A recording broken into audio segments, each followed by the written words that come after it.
Hello అండి, welcome back our channel. చేప చూసిండ్రు కదా ఎలా ఉందో. చూడడానికి నైస్ గా కొడుతుంది గాని చేప మొత్తం ముళ్ళు ముళ్ళు కంప కంప ఉంటది. గొంతులో ముళ్ళు విరికిందంటే మళ్ళీ రాదు.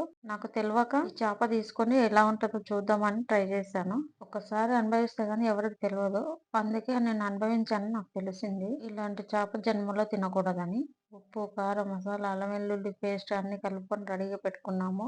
చేప ముక్కలకు మసాలా అంతా పట్టించిన తర్వాత ఒక అరగంట సేపు నానబెట్టాను. ఆయిల్లో ఒక్కొక్కటి వేసి ఫ్రై చేసి పక్కకు పెట్టుకోవాలి. చేప ఫ్రై చేసుకున్నాక ఎట్లుంటది, ఇంకా తినాలనిపిస్తది కదా. ఒక్క పీస్ తీసుకొని తిన్నాను. ఈ చేపలో చాలా ముళ్ళు ఉన్నాయి. నేనే తినలేకపోయినా, గొంతులో ముళ్ళు విరుక్కుంది.